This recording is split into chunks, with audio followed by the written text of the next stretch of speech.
Hey guys, Panahrama here. Welcome back to my channel. I'm going to talk about the Weboost here to my left. It's going to be another how-to install tutorial video. I'm going to show you how to install this, set it up, and use it. The Weboost, more specifically the 4GX-OTR, is an over-the-road antenna to help amplify your cell phone signal. A lot of the people out there like me that are, open road driving, camping, exploring nature, typically don't have much cell phone reception. Well, this helps solve that issue. You mount it up on top of your vehicle, whether it be a car, truck, van, whatever you're driving, and it's a much more powerful antenna than what your cell phone has. And it will boost your cell phone signal in remote areas. Now, big misconception about the Weboost and other amplifiers out there are that they will pull cell phone signal out of thin air. Well, that's just not true. The Weboost will amplify what signal you have. So if you're out in a remote area and you have 0 bars, don't rely on the Weboost to give you full bars. It just amplifies what little signal there is to amplify. So it'll bounce off of cell phone towers and pull in reception at a much further distance than what your cell phone can. I've been in situations where I've had 0 bars and it's giving me 1 or 2.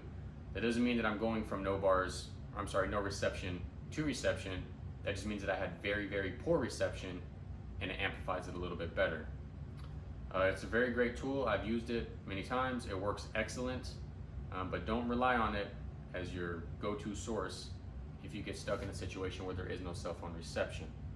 I'm going to show you how to install it. A lot of videos out there on the internet right now, especially with Weboost, they tell you to run the wire through the back of the door jamb, down the frame, and under the carpet to install on your vehicle. I found a much better, cleaner way to install it. Under the weather stripping, on top of the roof, down the A-frame of the windshield, and into the engine bay. And I'll run the wires through the engine bay into the vehicle. It's a little bit harder to install, but it's a much cleaner look overall. So without wasting any more of your time, we'll jump into the install process, and I'll show you how I did it.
now that the install's done, I wanted to show y'all up close look.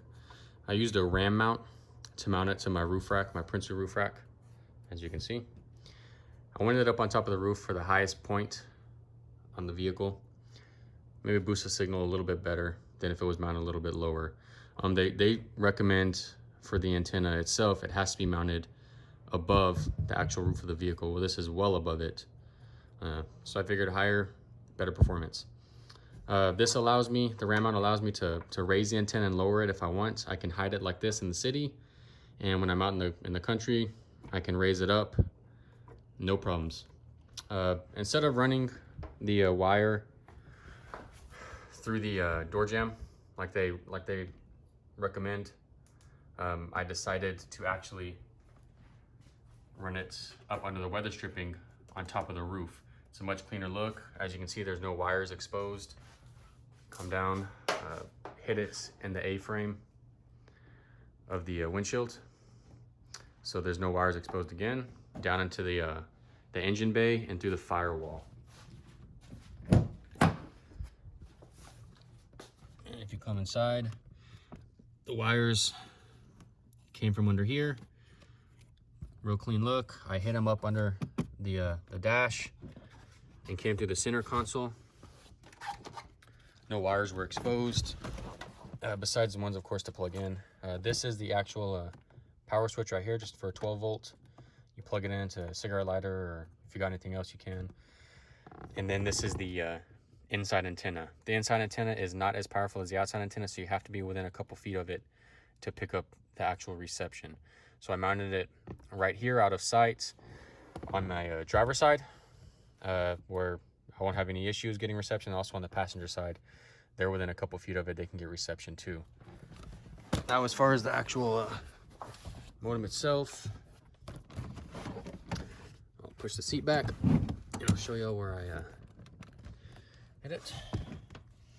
That right there is the actual Weboost itself that powers the whole thing. The wires I just zip tied up under here, power cord, everything, and that's where I have it, under the passenger seat.